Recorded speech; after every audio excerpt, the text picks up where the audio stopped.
Hello friends, आज हम start कर रहे हैं एक्सरसाइज 4.1 का क्वेश्चन नंबर सेकेंड। ठीक है, हमने इसके पहले जो क्वेश्चन वीडियो था उसमें हमने फर्स्ट क्वेश्चन कंप्लीट कर लिया था। अब इस वीडियो में हम सेकंड क्वेश्चन स्टार्ट करेंगे। तो सेकंड क्वेश्चन है वर्ड प्रॉब्लम वाले क्वेश्चन है। Question number second, represent the following situation in form of quadratic equation. यानी आपको वर्ड प्रॉब्लम दी है और उसके बिहाफ पे हमें क्वाड्रेटिक इक्वेशन बनानी है। ठीक, तो क्वेश्चन इजी है, समझते जाते हैं, लाइन बाय लाइन हम समझ लेते हैं इसे। The area of rectangular plot is 528 meter square. The length of the plot is 1 more than twice of its breadth. We have to need find the length and breadth. तो अब area की बात हो रही है किसकी? रेक्टेंगुलर प्लॉट की। तो ये रेक्टेंगुलर प्लॉट हो गया, ये रेक्टेंगुलर प्लॉट। ठीक, इसकी लेंथ और ये ब्रेथ, तो एरिया क्या हो जाएगा? L into B. अब जो कंडीशन थी वो कंडीशन मैं आपको यहीं पे समझा देता हूँ कि अगर मान लो अगर हम ब्रेथ को x सपोज कर लेते हैं, अगर ब्रेथ को x सपोज कर लिया तो जो लेंथ है वो क्या है? Length twice of breadth plus 1 के इक्वल है। यानी जो लेंथ होगी हमारी 2x प्लस 1 के इक्वल हो जाएगी। यहाँ पे ध्यान दीजिए, the length of rectangular plot या the length of plot is 1 more than twice of its breadth. Twice of its breadth, जो लेंथ है 1 more than twice of its breadth के इक्वल है। क्या? लेंथ। तो हमने क्या किया? ब्रेथ को एक सपोज कर लिया तो लेंथ हो जाएगा 2b प्लस 1 यानी 2x प्लस 1 के इक्वल। तो एरिया फिर क्या हो जाएगा? एरिया लेंथ इनटू ब्रेथ हो जाएगा, यानी इन दोनों को आपस में मल्टीप्लाई करना है और हमें 528 के इक्वल पुट करना है। तो मैं एक एक लाइन लिख रहा हूं, ध्यान दीजिएगा। लेट द ब्रेथ ऑफ, हमें ब्रेथ सपोज करना है, breadth of rectangular plot,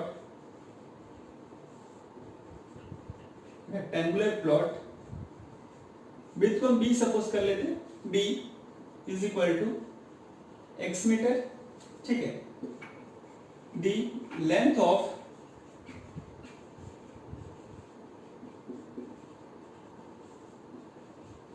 rectangular plot L is equal to, L क्या है? 2x plus 1 metre. अब आगे हमें देखना है क्या कि एरिया क्या गिवन है। Since area of rectangular plot या area of rectangle is equal to length into breadth. ठीक है, तो एरिया गिवन भी है हमारा। अकॉर्डिंग टू क्वेश्चन या अकॉर्डिंग टू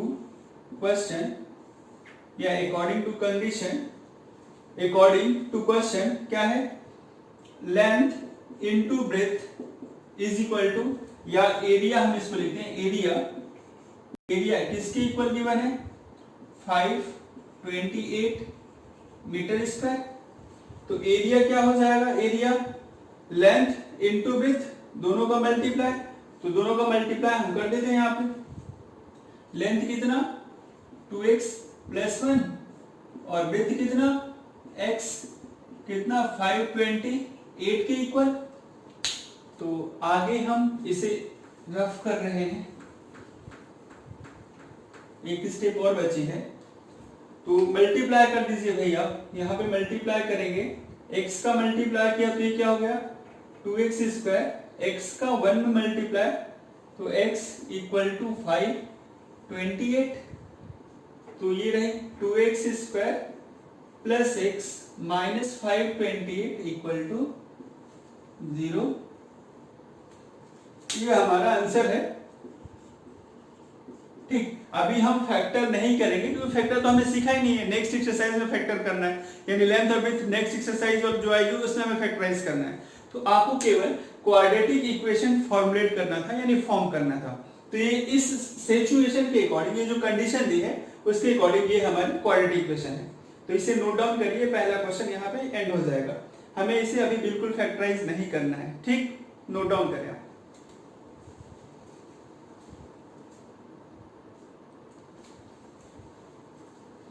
सेकेंड क्वेश्चन समझते हैं इसका। ठीक है, The product of two consecutive positive integer is 306. The product of two consecutive positive integer is 306. We need to find the integers, है ना? तो समझिए सॉल्यूशन। पॉजिटिव वो भी कंसेक्यूटिव, यानी एक के बाद एक आने वाले पॉजिटिव इंटीजर, तो सब इंटीजर। तो सपोज कर लिया कि मान लो पहला अगर फर्स्ट वाला x है तो दूसरा क्या हो जाएगा x प्लस 1, ठीक है। या अगर x है तो एक हो जाएगा x माइनस 1। कंसेक्यूटिव यानी एक के बाद एक आने वाले, फॉर एग्जांपल जैसे 11 12, ठीक, 8 9, एक के बाद एक आने वाले, यानी एक ज्यादा या एक कम, ठीक है। ये अगर x है तो ये क्या है x माइनस 1, या हम इसे अगर x सपोज करें तो दूसरा क्या हो जाएगा x प्लस 1। तो हम सपोज कर सकते हैं x और x प्लस 1 भी कर सकते हैं, या x माइनस 1 x भी कर सकते हैं। ये आप पे डिपेंड करता है कि आप क्या सपोज कर रहे हो, ठीक। पॉजिटिव इंटीजर वो भी कंसेक्यूटिव, तो हम पहला x सपोज करते हैं हमेशा, मतलब मोस्ट ऑफ द केस में हम यही करते हैं, ठीक है। एक को x सपोज करते हैं और दूसरा क्या हो जाता है x प्लस 1 हो जाता है। तो सपोज कर लेते हैं let the positive integers, let the two positive integers are x and x plus 1 respectively integers।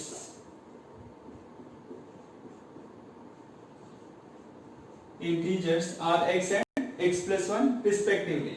अब उन दोनों का प्रोडक्ट दिया हुआ है, तो बहुत सिंपल सा क्वेश्चन है। अकॉर्डिंग टू क्वेश्चन, ठीक है, AQT या according to question, product of two consecutive, यानी इन दोनों को आपस में मल्टीप्लाई कर दो, x इंटू x प्लस 1 किसके इक्वल है 306, 306 के इक्वल।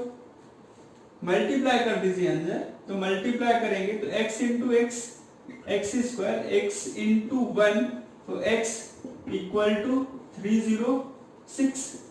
तो ये हो गया x square plus x minus 306 equal to 0। X square plus x minus 306 equal to 0। This is answer. ये आपका आंसर है, नोट डाउन करिए। शॉर्ट छोटा सा क्वेश्चन था।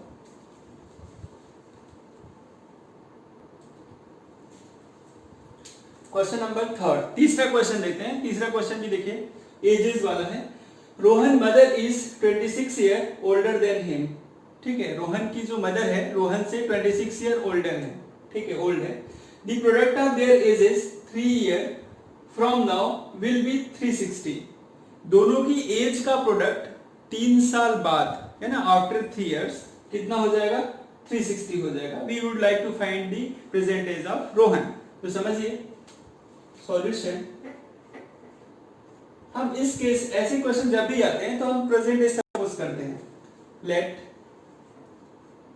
The present age of Rohan, क्या x ईयर सपोज कर लेते हैं, बात ईयर की है, ईयर निकालना, ठीक है। रोहन की present age x year, the present age of Rohan's mother क्या हो जाएगा 26 ओल्डर देन हिम, तो x plus 26 year. Rohan x हो गया और रोहन की मदर क्या हो गई x प्लस 26 हो गई। अब हम बात करते हैं 3 साल बाद की, और आफ्टर 3 इयर्स, आफ्टर 3 ईयर, 3 साल बाद क्या हो जाएगा, रोहन की एज x प्लस 3 हो जाएगी। तो Rohan is x plus 3 year, है ना। एगो की बात होती है तो x माइनस 3 हो जाता है। जब बात की आफ्टर की बात होती है तो क्या ऐड हो जाता है। मदर से रोहन, मदर इज रोहन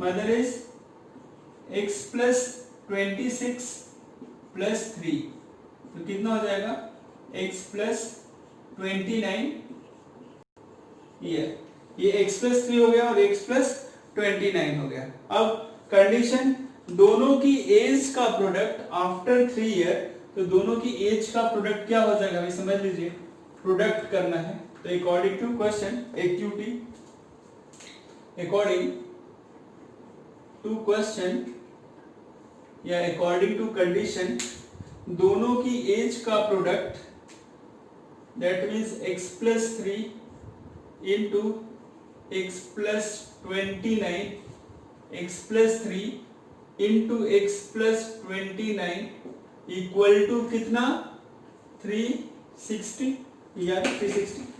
अब मल्टीप्लाई कर लेते हैं और हम इक्वेशन बना देते हैं।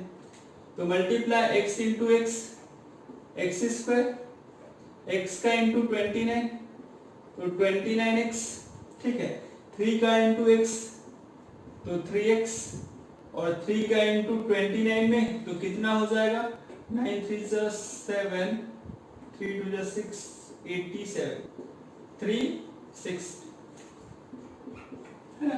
अब इसे हम लेफ्ट साइड में शिफ्ट कर देते हैं, तो एक्स स्क्वायर प्लस 29 प्लस 3 तो कितना हो जाएगा 32x plus 87 minus 360 equal to 0। तो final result x square plus 32x minus करिए इसे, 0 माइनस 7 तो कितना हो जाएगा 3 हो जाएगा, 5 माइनस 8 कितना 7, ये हो। तो ये आपका फाइनल आंसर है, यहाँ पे क्वेश्चन सॉल्व हो गया। ठीक, तो इसे आप नोट डाउन कर लीजिए, ये कंप्लीट हो गया यहाँ पे क्वेश्चन आपका। तो क्वेश्चन इजी था, बिल्कुल टफ नहीं है ना, नोट डाउन करिए।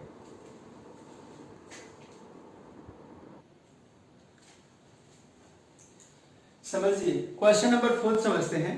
ठीक, ट्रेन स्पीड डिस्टेंस वाला क्वेश्चन है, speed is equal to distance upon time, जो कांसेप्ट लगता है। ठीक है, तो ट्रेन से रिलेटेड क्वेश्चन है।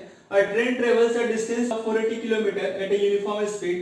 If the speed has been 8 km per hour less, then it would like to take 3 hours more to cover same distance. We need to find the speed of train. ठीक है, तो समझिए क्या है, 480 kilometre की distance है, distance 480 kilometre travel करना है, 480 किलोमीटर बाय ट्रेन से ट्रेवल करना है।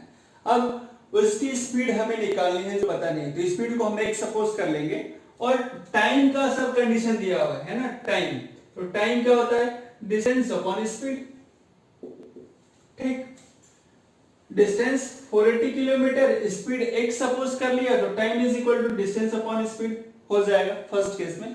अब दूसरे केस में क्या बोल रहा है कि अगर ट्रेन की स्पीड को हम 8 किलोमीटर पर आवर से कम कर दें, ठीक है, रिड्यूस कर दें, डिक्रीज कर दें, ठीक है, तो रिड्यूस कर देंगे तो मान लो पहले अगर हमने स्पीड को, समझिए स्पीड को एक सपोज किया, ठीक, तो हमारा टाइम क्या आ रहा है, हमारा टाइम क्या आ जाएगा, मैं समझा देता हूं पहले, शॉर्ट टाइम आ गया t1 मान लीजिए इसको, 480 अपॉन x, ये हो गया हमारा टाइम। अब न्यू स्पीड जो होगी है ना, न्यू स्पीड, नई स्पीड जो हम निकालेंगे वो क्या है, 8 किलोमीटर पर आवर कम है, तो पहले x था तो क्या हो जाएगा x माइनस 8 हो गया। अब नया जो टाइम आएगा न्यू टाइम, तो क्या हो जाएगा t2 इज इक्वल टू 480, क्योंकि डिस्टेंस तो उतनी है, अब स्पीड क्या हुई x माइनस 8। ठीक है, ये हो गई स्पीड। अब कंडीशन कुछ ऐसी है कि ये तो नई स्पीड, नया टाइम है ना भाई, तो नया टाइम में हमें ट्रेन की स्पीड को क्या कर दिया, कम कर दिया है। ठीक, तो टाइम कितना लगेगा, अगर मान लीजिए पहले कोई ट्रेन 100 की स्पीड से जा रही है, ठीक है, और दूसरी ट्रेन 60 की स्पीड से जा रही है, तो 100 वाली पहले पहुंचेगी। ठीक है, तो फॉर एग्जांपल ये 100 की स्पीड है और ये 60 की स्पीड है, तो ये पहले जाएगी। ठीक है, और ये क्या लेट, यानी ये टाइम ज्यादा लेगी, ये टाइम कम लेगा, है ना, ये ट्रेन कम टाइम लेगी। तो ये जो टाइम है t2, ठीक है, पहले जितना टाइम लगता था यानी t1 टाइम लगता था उससे 3 आवर ज्यादा समय लगी। ठीक, तो ऐसी कुछ कंडीशन है। कि 3 hours more than covered the same distance. ठीक है, अगर हम ट्रेन की स्पीड को कम कर दें तो ट्रेन की स्पीड को कम कर देंगे तो कितना टाइम लग रहा है t2, और ट्रेन की स्पीड पहले x था तो कितना टाइम लगता था t1। तो जो ये नया टाइम है, न्यू टाइम है t2, वो किसके इक्वल है, पहले जितना भी टाइम लगता था t1 उससे 3 आवर मोर, यानी 3 घंटा और ज्यादा। ठीक है, पहले हमारा टाइम लगता था t1, उस t1 में हमने और 3 आवर्स जोड़ दिया, तो जो नया टाइम t2 है उसके इक्वल होगा, क्योंकि हमने ट्रेन की स्पीड को क्या कर दिया है, कम कर दिया है। तो एक एक लाइन में लिखते जाता हूं, लाइन बाय लाइन, आप समझते जाइए इससे।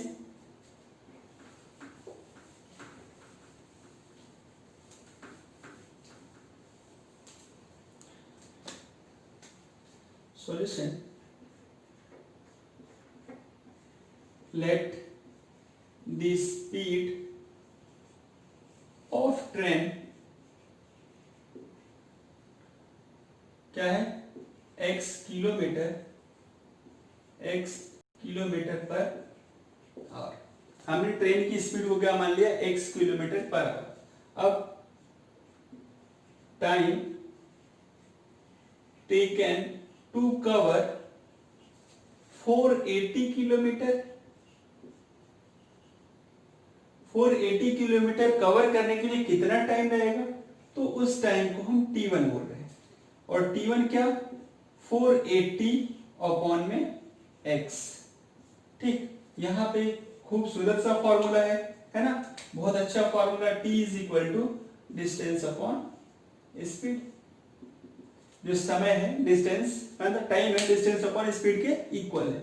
अब दूसरी कंडीशन है ना, कि if the speed of train decrease या reduce by 8 kilometre per hour, if speed of train reduced by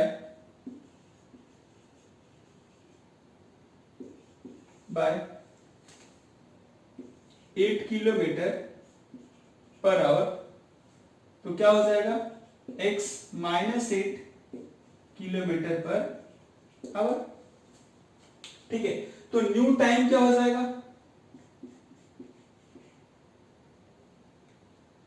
new time, तो time taken to cover same distance है ना, तो time taken to cover, time taken to cover same distance, या वही same को लिख देता हूं 480 किलोमीटर। तो क्या हो जाएगा, भाई t1 था तो इसको हम क्या सपोज कर लेंगे, t2, 480 अपॉन x माइनस 8। ठीक, अब यहां पे ध्यान दीजिए आप, ये भी टाइम है और ये भी टाइम है। ठीक है, ये न्यू टाइम है, ये ओल्ड टाइम है। पहले इतना टाइम लगता था, अब इतना टाइम लगता है। क्यों, क्योंकि स्पीड को क्या कर दिया गया, कम कर दिया गया, रिड्यूस कर दिया गया। अब कंडीशन क्या, कि कितना समय ज्यादा लगेगा। अगर हम स्पीड को कम कर देंगे तो कितना समय ज्यादा लग रहा है भाई, 3 आवर्स ज्यादा लग रहा है। पहले जितना समय लगता था, तो पहले इतना समय लगता था, जब स्पीड को कम कर दिया तो ये टाइम है, तो ये टाइम इसमें 3 आवर्स हम ऐड कर देंगे तो उसके इक्वल होगा। तो अकॉर्डिंग टू क्वेश्चन क्या, t2 is equal to t1 plus 3, जो t2 है t1 प्लस 3 के इक्वल है। अब t2 क्या है, 480 upon x minus 8 equal to 480 upon x plus 3। इसको हम इधर शिफ्ट कर दें, 480 upon x minus 8 minus 480 upon x, यानी x वाले टर्म को एक तरफ कर दिया और कांस्टेंट को दूसरी तरफ डाल दिया। ठीक, तो ये हो जाएगा नेक्स्ट स्टेप। अब इसके आगे की स्टेप, एक स्टेप और देख लेते हैं, फिर उधर लिखना पड़ेगा। 480 न्यूमरेटर से कॉमन कर दीजिए, 480 हमने कॉमन कर दिया न्यूमरेटर से, तो यहां पे क्या बच जाएगा आपका, ये बच गया 1 अपॉन x माइनस 8 और ये 1 upon x equal to 3। 480 common, तो 1 अपॉन x माइनस 8 और 1 अपॉन x इक्वल टू 3। अब आगे देखते हैं।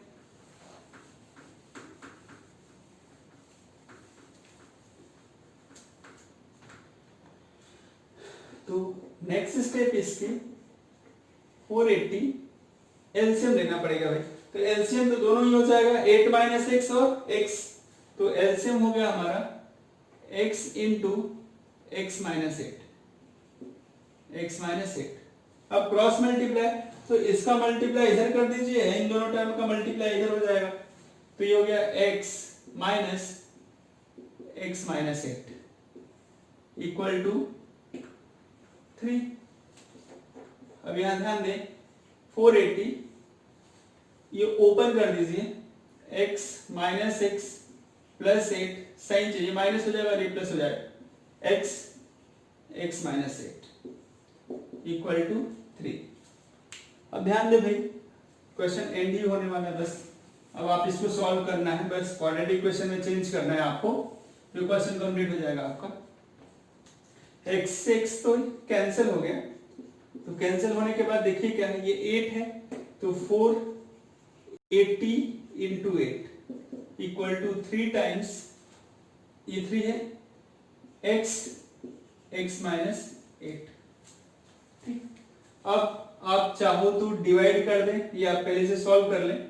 मल्टीप्लाई करते हैं तो कितना होगा, मल्टीप्लाई करने के बाद 8 0 तो 0 ही हो जाएगा, 8 8 जा 64, 4 6 8 4 जा 32, 34 प्लस 6 38। ठीक है, आगे देख लेते हैं ये कितना हो जाएगा, 3x स्क्वायर और माइनस 24x। अब इस टर्म को उधर शिफ्ट कर दें, तो 3x square minus 24x minus 3840 equal to 0।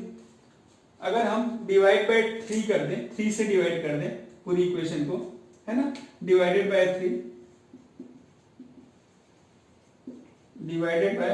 3 कर दिया जाए, यानी पूरी इक्वेशन 3 से डिवाइड हो रही है, तो क्या हो जाएगा, ये x स्क्वायर, ये 8x और इसे डिवाइड करो, 3 1 जा 3, फिर क्या बचेगा आपका, 8 है तो 3 2 जा, ठीक, फिर यहां से 2 4, तो ये 8 जा 0, तो ये हो जाएगा 2840, सॉरी 1280 इक्वल टू 0।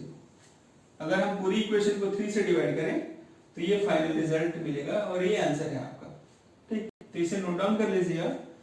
ये इक्वेशन थी, इसको हमने 3 से डिवाइड कर दिया तो ये हो गया। तो इस एक्सरसाइज में जो वर्ड प्रॉब्लम के चारों क्वेश्चन थे ये कंप्लीट हो चुका है। ठीक, तो नेक्स्ट आगे हम देखेंगे फिर नेक्स्ट एक्सरसाइज यानी फैक्टराइजेशन मेथड, यानी हमें फैक्टर कैसे करना है। जो पॉलिनोमियल में हमने सीखा था वही फैक्टर यहाँ पे भी करना है, यहाँ पे कुछ अलग नहीं है, मिडिल टर्म एक्सक्लूड करना है तो फैक्टर करना है। तो इसे आप कंप्लीट कर लीजिए, नेक्स्ट देखते हैं आगे फिर।